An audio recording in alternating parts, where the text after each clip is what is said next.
नमस्कार, आप सभी का स्वागत मौसम खबर में। मैं हूं मुकुल शर्मा। मौसम खबर में आपको बताएंगे आने वाले दिनों में क्या रहेगा बारिश का हाल, कहां चल सकती हैं तेज हवाएं और कैसी रहेगी तापमान की चाल। लेकिन आइए सबसे पहले एक नजर डाल लेते हैं सुर्खियों पर। कल उत्तराखंड में कहीं कहीं तेज हवाओं के साथ ओले पड़ने के आसार। पूर्वी मध्य प्रदेश और छत्तीसगढ़ में भी तेज हवाएं और ओले पड़ने की संभावना। मंगलवार को ओडिशा और गांगे पश्चिम बंगाल में कहीं कहीं भारी बारिश का अनुमान। तो 2 दिन केरल, तमिलनाडु और पुडुचेरी में भी खूब बरसेंगे बादल। मिजोरम में सब्जी फसलों के खेतों से अतिरिक्त पानी निकालें किसान। तो असम के किसान अहू धान की रोपाई का काम रखें जारी। और आइए सबसे पहले आपको बताते हैं मौसम में अगले 2 दिन क्या कुछ खास रहेगा। मंगलवार को छत्तीसगढ़ में इक्का दुक्का जगह भारी बारिश का अनुमान। कल गांगे पश्चिम बंगाल में कहीं कहीं भारी बारिश की संभावना। मंगलवार को ओडिशा में कहीं कहीं हो सकती है तेज बारिश। 2 दिन तमिलनाडु और पुडुचेरी में भी कहीं कहीं बरसेंगे बादल। कल और बुधवार को केरल में इक्का दुक्का जगहों पर भारी बारिश का अनुमान। मंगलवार को आंध्र प्रदेश के तटीय इलाकों में भारी बारिश की संभावना। वहीं उत्तराखंड में कहीं कहीं पर तेज हवाओं के साथ कल ओले पड़ने का अनुमान है। पूर्वी मध्य प्रदेश और छत्तीसगढ़ में भी मंगलवार को तेज हवाओं के साथ ओले पड़ सकते हैं। मध्य महाराष्ट्र और मराठवाड़ा में भी कल कहीं कहीं तेज हवाओं के साथ ओले पड़ने की संभावना है। तेलंगाना में भी कहीं कहीं तेज हवाओं के साथ कल ओले गिरने का अंदेशा है। बिहार और पूर्वी उत्तर प्रदेश में भी कल कहीं कहीं बिजली चमकने के साथ ही तेज हवाएं चल सकती हैं। मंगलवार को उप हिमालय, पश्चिम बंगाल और सिक्किम में भी कहीं कहीं तेज हवाएं चलने की संभावना है। देश के अलग अलग हिस्सों की अगर बात की जाए तो कौन कौन से ऐसे हिस्से हैं जहां पर बारिश की संभावना बनी हुई है और कहां मौसम साफ बना रहेगा, आइए जान लेते हैं इस रिपोर्ट में। मौसम के हाल में सबसे पहले बात करते हैं उत्तर भारत के पहाड़ी इलाकों की। मंगलवार और बुधवार को जम्मू कश्मीर और लद्दाख में कहीं कहीं बारिश का अनुमान है। वहीं कल हिमाचल प्रदेश में भी कुछ जगह बारिश के आसार हैं। साथ ही अगले 2 दिन उत्तराखंड में भी कुछ जगह बारिश का अनुमान जताया गया है। वहीं मंगलवार और बुधवार को पंजाब में इक्का दुक्का जगहों पर बारिश की संभावना है। साथ ही कल और बुधवार को हरियाणा और दिल्ली में कहीं कहीं बारिश हो सकती है। 2 दिन पूर्वी और पश्चिमी उत्तर प्रदेश में भी कहीं कहीं बारिश के आसार हैं। वहीं कल पूर्वी और पश्चिमी राजस्थान में कहीं कहीं बारिश का अनुमान जताया गया है।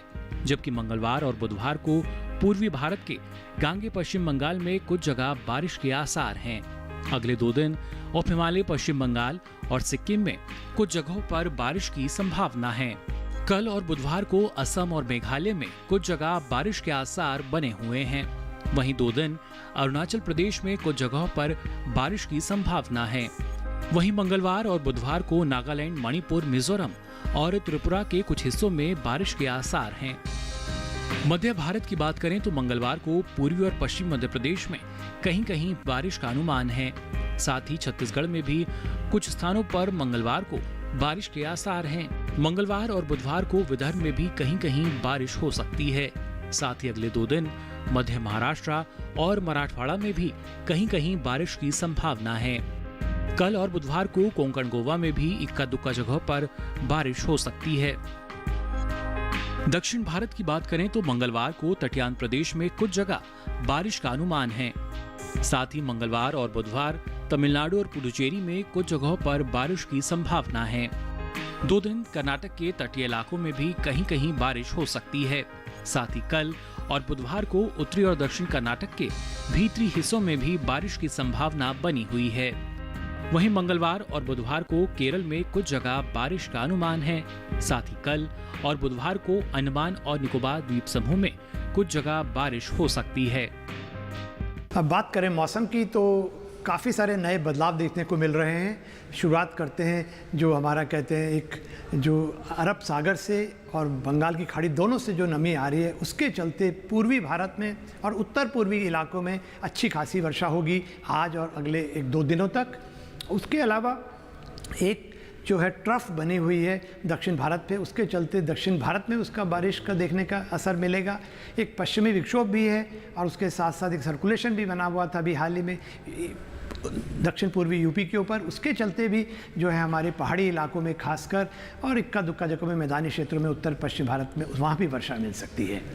तो मुख्यतः बात करें और ओलावृष्टि की संभावना है, तेज़ हवाओं की संभावना है। यदि बात करें आज की तो उत्तराखंड, हिमाचल प्रदेश खासकर और उड़ीसा में आज ओलावृष्टि हो सकती है। बात करें कल की तो उसमें फिर आपके जो मध्य महाराष्ट्र में थोड़ा चांसेस हैं ओलावृष्टि के। उसके अगले 48 घंटों की बात करें तो पूर्वी मध्य प्रदेश में भी इसकी संभावनाएं बनी हुई हैं ओलावृष्टि और तेज़ हवाओं की। और साथ साथ जो तेज़ हवाएं चलेंगी वो खासकर आपके उत्तर पूर्वी और पूर्वी मतलब कि देश के जो हिस्से हैं उनमें होगी। भारी वर्षा की भी चेतावनी लगाई गई है खासकर पूर्वी और उत्तर पूर्वी भारत के हिस्सों में। तो कुल मिला के ये जो एक्शन ज़्यादातर दिखाई देगा आपको पूर्वी और उत्तर पूर्वी भारत में दिखाई देगा। उसके साथ साथ केरल में भी अच्छी खासी वर्षा हो सकती है और इक्का दुक्का जगह में भारी भी हो सकती है। और बात करें एक कम दबाव का क्षेत्र की जो कि 30 तारीख के आसपास बनने जा रहा है हमारे कहते हैं अंडमान निकोबार द्वीप समूह के आसपास, और वो आगे को बढ़ेगा और उसके 30 तारीख के बाद 48 घंटों में वो डिप्रेशन बन जाएगा, काफ़ी मजबूत बन जाएगा और वो अंडमान निकोबार द्वीप के मतलब कि साइड से निकलता हुआ जो है आपके 2 या 3 तारीख के आसपास म्यांमार की ओर बढ़ेगा। और उसके चलते भी जो है तेज़ हवाएं चलेंगी, ये मान के चलिए 50 से 70 किलोमीटर प्रति घंटा की रफ्तार की। तो इसमें मछुआरों को भी समुद्र से दूर रहने के लिए कहा गया है। और जहाँ तक बात है तापमान की, तो तापमान में अगले 2-3 दिन में कोई ज़्यादा बदलाव दिखाई नहीं देने वाला है, चाहे उत्तर पश्चिम भारत हो या पूर्वी भारत हो या उत्तर पूर्वी भारत। और आइए अब जानते हैं पिछले 24 घंटों की अगर बात की जाए तो देश के किन किन हिस्सों में बारिश दर्ज की गई। सबसे पहले बात अगर उत्तराखंड की करें तो यहाँ पर कहीं कहीं भारी बारिश दर्ज की गई। हिमाचल प्रदेश में भी कुछ जगह बारिश दर्ज हुई। जम्मू कश्मीर और लद्दाख में भी कहीं कहीं बारिश हुई। हरियाणा और दिल्ली में भी कुछ जगह बारिश दर्ज की गई। पश्चिमी उत्तर प्रदेश में भी कई जगहों पर बादल बरसे। पंजाब में भी कुछ जगह बारिश दर्ज की गई। पूर्वी राजस्थान में भी कुछ जगह बारिश हुई। पश्चिमी मध्य प्रदेश में भी इक्का दुक्का स्थानों पर बादल बरसे। गांगे पश्चिम बंगाल में भी कई जगह बारिश दर्ज की गई। असम और मेघालय में भी कहीं कहीं भारी बारिश हुई। नागालैंड, मणिपुर, मिजोरम और त्रिपुरा में भी कई जगह बारिश हुई। ओडिशा में भी कहीं कहीं भारी बारिश दर्ज की गई। वहीं केरल में इक्का दुक्का जगहों पर भारी बारिश दर्ज की गई। आंध्र प्रदेश के तटीय इलाकों में भी कहीं कहीं भारी बारिश हुई। और मौसम खबर में आइए अब जानते हैं तापमान का हाल। सबसे पहले बात अधिकतम तापमान की। असम के पूर्वी हिस्सों में अधिकतम तापमान कहीं कहीं पर सामान्य के मुकाबले 3 से 5 डिग्री सेल्सियस ज्यादा रहा। कोंकण गोवा में भी कुछ जगह अधिकतम तापमान सामान्य के मुकाबले 1.5 से 3 डिग्री सेल्सियस ज्यादा दर्ज किया गया। वहीं केरल में भी कुछ जगह अधिकतम तापमान की यही स्थिति नजर आई। कर्नाटक के तटीय इलाकों में भी कुछ जगह अधिकतम तापमान सामान्य के मुकाबले 1.5 से 3 डिग्री सेल्सियस अधिक रहा। इसके अलावा सौराष्ट्र और कच्छ में भी कहीं कहीं अधिकतम तापमान की यही स्थिति नजर आई, जबकि उत्तराखंड में कई जगह अधिकतम तापमान सामान्य के मुकाबले 5 डिग्री सेल्सियस कम रहा।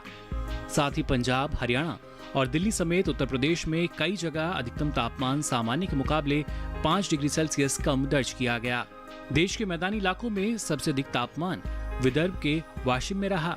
यहाँ पर अधिकतम तापमान रहा 42.6 डिग्री सेल्सियस। अब बात करते हैं न्यूनतम तापमान की। जम्मू कश्मीर और लद्दाख में कई जगह न्यूनतम तापमान सामान्य की तुलना में 1.5 से 3 डिग्री सेल्सियस ऊपर रहा। सौराष्ट्र और कच्छ में कहीं कहीं न्यूनतम तापमान सामान्य की तुलना में 1.5 से 3 डिग्री सेल्सियस ज्यादा दर्ज किया गया। रायलसीमा में भी कहीं कहीं न्यूनतम तापमान सामान्य की तुलना में 1.5 से 3 डिग्री सेल्सियस अधिक रहा। साथ ही गुजरात के कुछ इलाकों में भी न्यूनतम तापमान की यही स्थिति दर्ज की गई, जबकि हरियाणा, दिल्ली और उत्तर प्रदेश में कई जगह न्यूनतम तापमान सामान्य के मुकाबले 3 से 5 डिग्री सेल्सियस कम दर्ज हुआ। पूर्वी मध्य प्रदेश के कई इलाकों में न्यूनतम तापमान सामान्य के मुकाबले 3 से 5 डिग्री सेल्सियस कम दर्ज किया गया। पंजाब में कई जगह न्यूनतम तापमान सामान्य के मुकाबले 1.5 से 3 डिग्री सेल्सियस कम दर्ज हुआ। इसके अलावा उत्तराखंड में भी कई जगह न्यूनतम तापमान सामान्य के मुकाबले 1.5 से 3 डिग्री सेल्सियस कम दर्ज किया गया। इस बीच देश में सबसे कम तापमान पूर्वी उत्तर प्रदेश के फतेहगढ़ में दर्ज किया गया। यहाँ न्यूनतम तापमान रहा 15.4 डिग्री सेल्सियस। और इसी के साथ ही मौसम खबर में वक्त हो चला एक छोटे से ब्रेक का। आप बने रहिए दूरदर्शन किसान पर।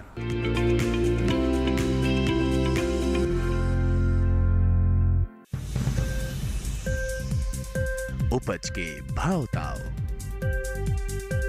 आवक का हाल चाल, आयात निर्यात पर पैनी नजर, जानकारों की सटीक सलाह, सिर्फ मंडी खबर में सोमवार से शनिवार सुबह 8:05 पर।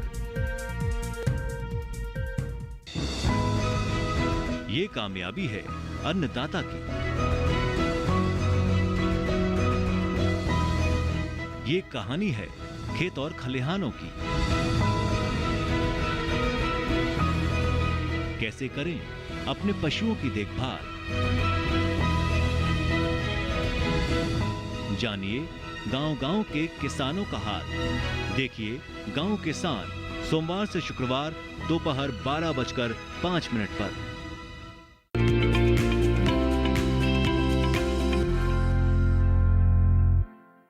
ब्रेक के बाद आप सभी का एक बार फिर स्वागत मौसम खबर में। अब चलिए आपको बताते हैं, खासतौर से पूर्वोत्तर राज्यों की अगर बात की जाए, वहां पर इस मौसम के अनुसार आप कौन कौन से कृषि कार्य कर सकते हैं और किस तरह की सावधानी आपको अपनानी होगी, आइए जानते हैं। मिजोरम के किसान सब्जी फसलों के खेतों से अतिरिक्त पानी निकालने के इंतजाम करें। अरुणाचल प्रदेश में फिलहाल मक्का की बुआई का काम रोक दें, क्योंकि आगामी दिनों में भारी बारिश का अनुमान है। लेकिन जिन किसानों ने मक्का की बुआई का काम कर लिया है, वे जल निकासी का प्रबंध जरूर करें। यहाँ के किसान बारिश न होने की दशा में झूम धान की सीधी बुआई करें। अरुणाचल प्रदेश में मिर्च के तैयार पौधों की रोपाई का काम कर लें। साथ ही यहाँ भी जल निकासी का पहले से इंतजाम रखें। वहीं अदरक की बात करें तो अदरक के खेत में साफ सफाई कर खरपतवार निकाल लें। अरुणाचल प्रदेश में केले के गुच्छों को छेद वाली पॉलिथीन बैग या सूखे पत्तों से ढक दें। साथ ही केले के खेत में पानी के अधिक ठहराव को रोकें। असम के किसान अहुधान की रोपाई का काम जारी रखें। इसके अलावा यहाँ के किसान मूंग और उड़द के खेतों से फालतू पानी निकाल लें। असम के किसान इस माह अहू और बोरो धान की सीधी बुआई पूरी कर लें। यहाँ के किसान सब्जी फसलों को सफेद मक्खी से होने वाले नुकसान से बचाने के उपाय करें। प्रकोप ज्यादा बढ़ गया हो तो मेलाथियान 50 EC दवा की 2 मिलीलीटर मात्रा को प्रति लीटर पानी में मिलाकर छिड़काव करना चाहिए। असम में मक्का की फसल में आर्मी वर्म के प्रकोप की आशंका बनी हुई है। फसल के संरक्षण के लिए किसान कृषि विशेषज्ञ की सलाह से उचित दवा का छिड़काव करें। यहाँ के किसान अनुकूल मौसम होने पर जूट की बुआई का काम कर लें। साथ ही खेत की अच्छे से जुताई कर मेलाथियान 50% दवा से उपचारित जरूर करें। असम में जिन इलाकों में अदरक और हल्दी के रोपण का काम पूरा ना हुआ हो, वहाँ के किसान रोपण कर लें। इसके अलावा यहाँ के किसान नारियल के बागों में उर्वरक की मात्रा दें। वहीं नींबू वर्गीय पौधों में तना छेदक कीट की रोकथाम करें। असम में आगामी दिनों में होने वाली हल्की बारिश का लाभ लेकर किसान गन्ने की रोपाई का काम कर सकते हैं। अप्रैल मई माह में बोई जाने वाली गन्ने की उन्नत किस्मों का चयन कर बेहतर पैदावार ली जा सकती है। मौसम खबर में आगे बढ़ते हैं और अब बात करते हैं आज की फसल में बैंगन की। जी हां, अगर आप इसकी खेती करना चाहते हैं तो आपको किन किन बातों का ख्याल रखना होगा, किस तरह की सावधानी अपनानी होगी, आइए जान लेते हैं इस रिपोर्ट में। ये समय बैंगन की बुआई के लिए अनुकूल है। बैंगन की बुआई करने से पहले खेतों को अच्छी तरह तैयार कर लें। खेतों की जुताई कर जमीन को समतल कर लें। बुआई करते समय पौध से पौध की दूरी 60 सेंटीमीटर और पंक्ति से पंक्ति की दूरी 60 से 75 सेंटीमीटर रखें। किसान बैंगन की कई किस्मों की बुआई इस समय कर सकते हैं, जैसे पूसा श्यामला। बैंगन की ये किस्म लंबे आकार की होती है। इस किस्म की बुआई पंजाब, उत्तर प्रदेश, बिहार और झारखंड में कर सकते हैं। इस किस्म की 1 हेक्टेयर में 390 क्विंटल पैदावार ले सकते हैं। इसकी शाखाएं सीधी और पौधा कांटा रहित होता है। पूसा पर्पल क्लस्टर की बुआई भी की जा सकती है। ये किस्म उत्तरी भारत के मैदानी और पर्वतीय इलाकों के लिए अच्छी होती है। 1 हेक्टेयर में 200 क्विंटल पैदावार ली जा सकती है। इसकी लंबाई 10 से 12 सेंटीमीटर होती है। इसका रंग गहरा बैंगनी होता है। इसके अलावा पूसा अंकुर की बुआई की जा सकती है। इस किस्म का आकार गोल होता है। पूसा अंकुर राजस्थान, गुजरात, हरियाणा, दिल्ली, मध्य प्रदेश और महाराष्ट्र में लगाने के लिए काफी अच्छी है। 1 हेक्टेयर में 350 क्विंटल फसल ली जा सकती है। पूसा उत्तम भी लगा सकते हैं। इसका आकार भी गोल होता है। बैंगन की इस किस्म की बुआई पंजाब, उत्तर प्रदेश, बिहार और दिल्ली में की जा सकती है। बुआई के तुरंत बाद पहली सिंचाई करें। खरपतवार नियंत्रण के लिए स्टाम्प नामक दवा की 3.5 लीटर मात्रा को 1000 लीटर पानी में मिलाकर छिड़काव करें। इतनी दवा 1 हेक्टेयर रकबे के लिए काफी रहेगी। दवा के छिड़काव के बाद तुरंत सिंचाई कर दें। ऐसा करने से आप खरपतवार पर नियंत्रण रख सकेंगे। बैंगन की फसल में तना और फल भेदक कीटों के हमले का खतरा बना रहता है। इससे बचाव के लिए किसान साइपरमेथ्रिन दवा की 1 मिलीलीटर मात्रा को 1 लीटर पानी में मिलाकर छिड़काव करें। ध्यान रखें कि दवा का छिड़काव विशेषज्ञों की सलाह से मौसम साफ रहने पर ही करें। और आइए अब आपको बताते हैं मौसम के लिहाज से और किन किन बातों का ख्याल आपको रखना होगा। आंध्र प्रदेश के किसान तैयार धान और मक्का की फसल की कटाई कर लें। यहाँ के किसान तैयार मूंगफली की खुदाई करें। दक्षिणी आंतरिक कर्नाटक में रागी, मक्का और तिल की बुआई जारी रखें। यहाँ के किसान सोयाबीन, मूंग और उड़द की बुआई कर लें। दक्षिणी आंतरिक कर्नाटक में अदरक और हल्दी की रोपाई करें। उत्तरी आंतरिक कर्नाटक में तैयार धान की कटाई कर लें। पूर्वी उत्तर प्रदेश में गेहूं और सरसों की कटाई किसान जारी रखें। साथ ही यहाँ किसान काटी गई फसल को सुरक्षित स्थान पर जरूर रखें। तो जाना आपने किस तरह की सावधानी आपको अपनानी होगी। इसके साथ ही हम सभी जानते हैं कोरोना के संकट से बचने के लिए कई और ऐसी सावधानी हैं जिनको अपनाना ज़रूरी। साथ ही अलग अलग मंत्रालय जो हैं वो भी इसमें हम कह सकते हैं हर कारगर उपाय कर रहे हैं। क्या कुछ उपाय अब किए जा रहे हैं संकट से निपटने के लिए, इसके बारे में आपको हम जानकारी देंगे। लेकिन फिलहाल मौसम खबर में वक्त चला एक और छोटे से ब्रेक का। आप बने रहिए दूरदर्शन किसान पर।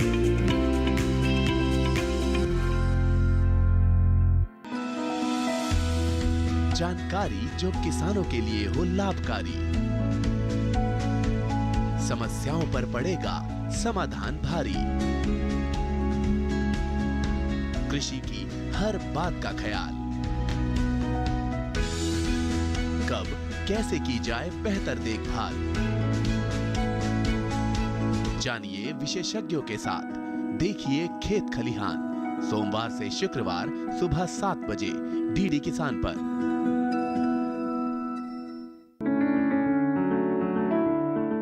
महका घर आंगन, हरियाली से खिलेगा तन मन, छत पर छोटी सी बगिया, जरूरत भी पूरी शौक भी पूरा। देखिए छत पर बागवानी शनिवार सुबह 9 बजे।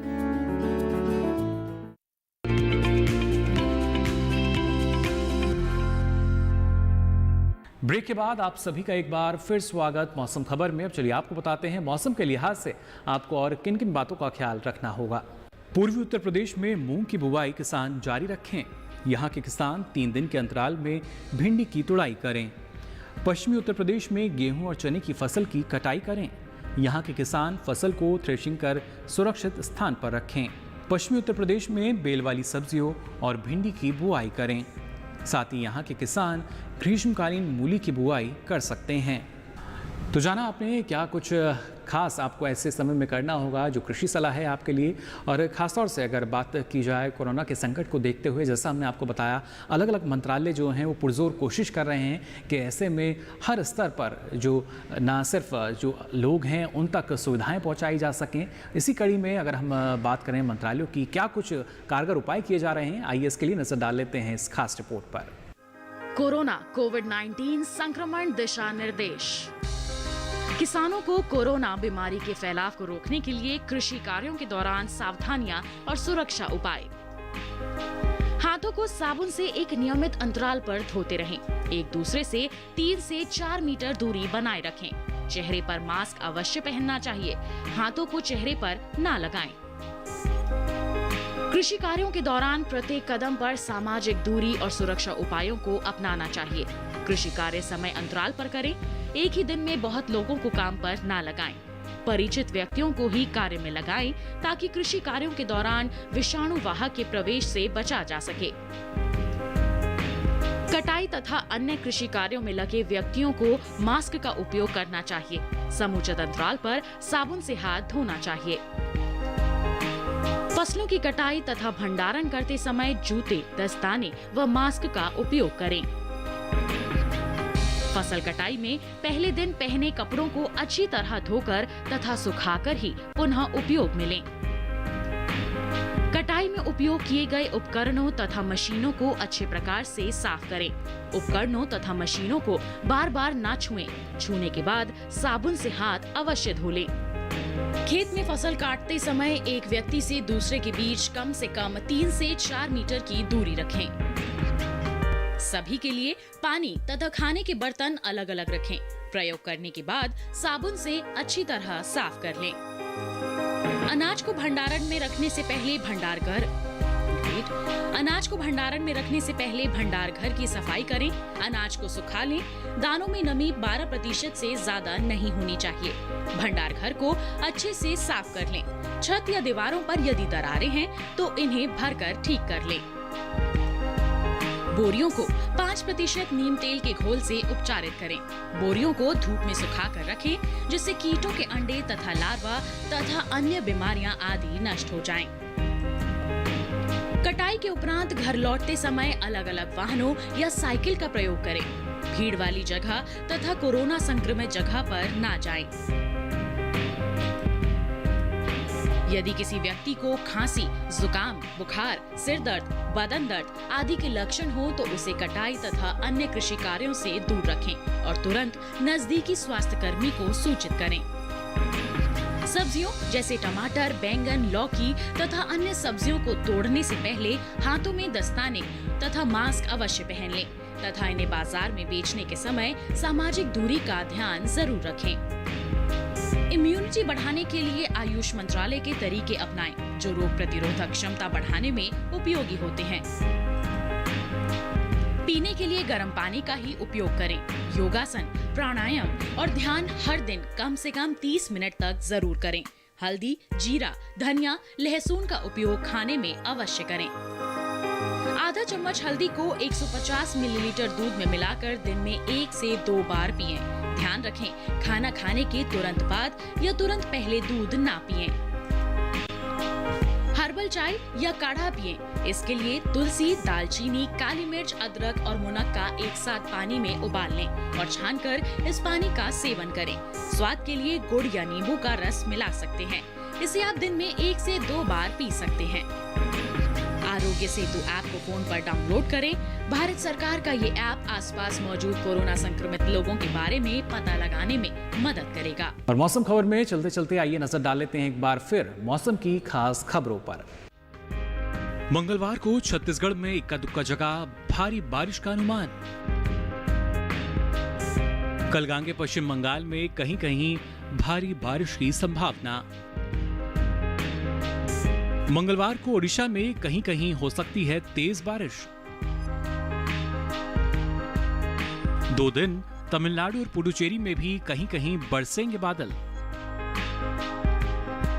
कल और बुधवार को केरल में इक्का दुक्का जगहों पर भारी बारिश का अनुमान। मंगलवार को आंध्र प्रदेश के तटीय इलाकों में भारी बारिश की संभावना। वहीं उत्तराखंड में कहीं कहीं पर तेज हवाओं के साथ कल ओले पड़ने का अनुमान है। पूर्वी मध्य प्रदेश और छत्तीसगढ़ में भी मंगलवार को तेज हवाओं के साथ ओले पड़ सकते हैं। मध्य महाराष्ट्र और मराठवाड़ा में भी कल कहीं कहीं तेज हवाओं के साथ ओले पड़ने की संभावना है। तेलंगाना में भी कहीं कहीं तेज हवाओं के साथ कल ओले गिरने का अंदेशा है। बिहार और पूर्वी उत्तर प्रदेश में भी कल कहीं कहीं बिजली चमकने के साथ ही तेज हवाएं चल सकती हैं। मंगलवार को उप हिमालय, पश्चिम बंगाल और सिक्किम में भी कहीं कहीं तेज हवाएं चलने की संभावना है। तो फिलहाल के लिए इस बुलेटिन में बस इतना ही। मौसम की ताजा जानकारी और कृषि सलाह के साथ फिर होंगे हाजिर। तब तक के लिए दीजिए इजाजत। नमस्कार।